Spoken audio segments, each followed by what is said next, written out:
Oke, assalamualaikum warahmatullahi wabarakatuh. Selamat siang teman-teman semuanya. Apa kabar? Semoga kalian selalu sehat dan dalam lindungan Allah Subhanahu Wa Taala dimanapun kalian berada ya.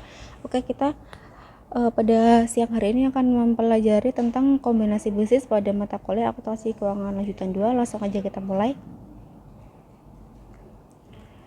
Oke, dalam pernyataan standar akuntansi keuangan atau PSAK nomor 22 yang telah direvisi tahun 2010 menyebutkan bahwa ketika suatu entitas memperoleh pengendalian atas entitas lain berupa bisnis dan pengendalian tersebut merupakan kekuasaan untuk mengatur kebijakan keuangan dan operasi suatu entitas demi memperoleh manfaat dari aktivitas entitas tersebut, maka hal itu disebut dengan kombinasi bisnis. Oke, saya ulangi. Kombinasi bisnis menurut PSAK nomor 22 revisi tahun 2010 adalah ketika suatu entitas memperoleh pengendalian atas entitas lain berupa bisnis, di mana pengendaliannya merupakan kekuasaan untuk mengatur kebijakan keuangan dan operasi suatu entitas demi memperoleh manfaat dari aktivitas entitas tersebut. Nah, di dalam kombinasi bisnis ada dua hal. Yang pertama adalah entitas pengakuisisi dan entitas yang diakuisisi. Entitas pengakuisisi merupakan entitas yang memperoleh pengendalian atas entitas yang diakuisisi dalam transaksi kombinasi bisnis. Sedangkan entitas yang diakuisisi merupakan entitas yang dalam transaksi kombinasi bisnis dikendalikan oleh entitas lain. Nah, biasanya entitas yang diakuisisi ini juga disebut dengan entitas target. Oke. Nah, kombinasi bisnis ini adalah menyatukan suatu entitas A dengan entitas B, menyatukan suatu entitas satu dengan entitas yang lainnya, di mana entitas adalah badan yang terpisah dari pemiliknya. Ya, entitas merupakan badan yang terpisah dari pemiliknya. Contohnya kayak gimana sih? Contohnya yaitu seperti ketika ada entitas A mengakuisisi lebih dari 50% saham milik entitas B, berarti entitas A sudah melakukan kombinasi bisnis dengan entitas B. Tapi ingat, semua itu hanya terjadi ketika entitas tersebut memiliki bentuk bisnis, bukan aset. Oke, kalau misalnya dia bentuknya bukan bisnis, maka bentuknya bukan kombinasi bisnis tapi akuisisi aset. Oke, ingat ya. Pokoknya ketika ada suatu entitas yang mengakuisisi lebih dari 50% saham milik entitas lain yang bentuknya bisnis, itu namanya kombinasi bisnis. Tapi kalau bentuknya aset, itu namanya akuisisi aset. Oke, lanjut. Contohnya nih, pada entitas A atau PTA memiliki hak suara atas entitas B, maka entitas A memiliki hak pengendalian atas entitas B. Contoh lain, ketika ekuitas entitas A memiliki hak suara atas ekuitas pada entitas B, maka dia juga akan memiliki hak pengendalian. Berarti ekuitas entitas A memiliki hak suara atas ekuitas entitas B, maka dia memiliki hak pengendalian. Dua hal ini bisa disebut dengan kombinasi bisnis. Tapi terdapat pengecualian. Jika suatu entitas yang memiliki sebagian besar hak suara namun tidak memiliki hak pengendalian atas entitas yang diakuisisi, itu dikarenakan adanya hak veto. Kok bisa sih ada hak veto? Iya, ketika entitas tersebut, entitas yang diakuisisi maupun entitas yang mengakuisisi memiliki hak veto, akan dapat menghalangi entitas mengakuisisi mengendalikan pihak yang diakuisisi. Oke.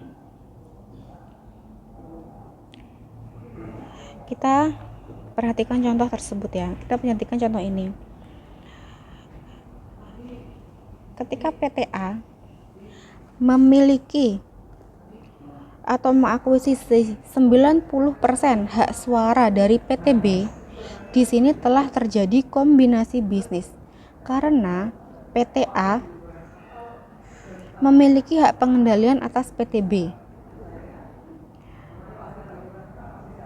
Oke, saya ulangi.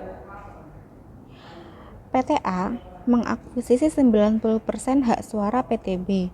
Dan di sini telah terjadi kombinasi bisnis karena PTA memiliki hak pengendalian atas PTB. Jika PTB memiliki hak pengendalian 80% atas PTC, maka PTA dengan sendirinya akan memiliki hak pengendalian atas PTC. Karena memiliki hak suara tidak langsung atas PTC sebesar 72%. Dari mana? Dari 90% dikali 80%. Gitu ya. Oke, saya ulangi. Ketika PTA memiliki hak suara 90% atas PTB, maka PTA memiliki hak pengendalian atas PTB. Namun, dan ketika PTB memiliki 80% hak suara hak pengendalian atas PTC, maka secara langsung PTA memiliki hak pengendalian pula atas PTC. Oke, seperti itu. Berarti PTA memiliki hak suara secara tidak langsung atas PTC sebesar 72%. Dari mana? Berarti PTA ini memiliki hak secara tidak langsung terhadap PTC sebesar 72%. Dari mana? Dari 90% dikali dengan 80%. Kayak gitu ya. Oke.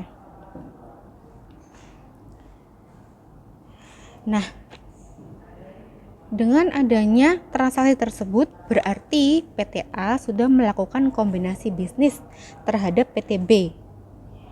Dan karena PTB telah melakukan kombinasi bisnis juga terhadap PTC, berarti PTA memiliki hak pengendalian juga atas PTC. Seperti itu. Nah, dalam kasus ini PTA merupakan pengendali tertinggi. Selain itu, dapat dikatakan juga bahwa ketiga entitas tersebut, PTA, PTB, dan PTC merupakan satu grup. Gitu ya. Nah, ini kan 72%. Dari mana? Dari 90% dikali 80%. Ini adalah hak milik dari PTA terhadap PTC. 72% ya, ini ya. Oke.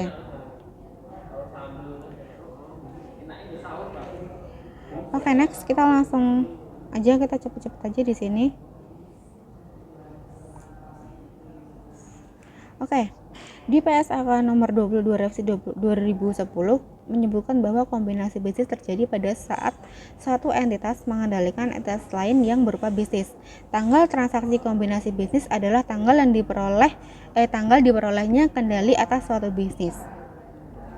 Tanggal kombinasi bisnis merupakan tanggal akuisisi atau tanggal ketika pihak pengakuisisi secara hukum mengalihkan imbalan, memperoleh aset, dan mengambil alih liabilitas atau kewajiban pihak yang diakuisisi, yang juga disebut dengan tanggal penutupan. Jadi tanggal kombinasi bisnis adalah tanggal pengakuisisi atau tanggal terjadinya transaksi akuisisi antara PT atau entitas A terhadap entitas B. Dan tanggal kombinasi bisnis tersebut juga disebut sebagai tanggal penutupan. Pihak pengakuisisi setelah kombinasi bisnis akan disebut dengan induk. Nah, pihak pengakuisisi atau PT induk ini memiliki kewajiban menyusun laporan keuangan konsolidasi yang akan dibahas pada bab berikutnya. Apa sih laporan konsolidasi? Laporan konsolidasi ini adalah laporan yang akan menampilkan seluruh bagian-bagian laporan keuangan dari setiap perusahaan, baik perusahaan induk maupun perusahaan anak. Jadi nanti pada laporan keuangan konsolidasi akan menampilkan seluruh laporan keuangan dari PTA, PTB, PTC yang masuk dalam gabungan kombinasi bisnis tersebut. Nah, seperti itu teman-teman semuanya. Ketika nanti ada pertanyaan silakan ditanyakan di e-learning. Dan terima kasih atas perhatiannya. Saya tutup. Wassalamualaikum warahmatullahi wabarakatuh.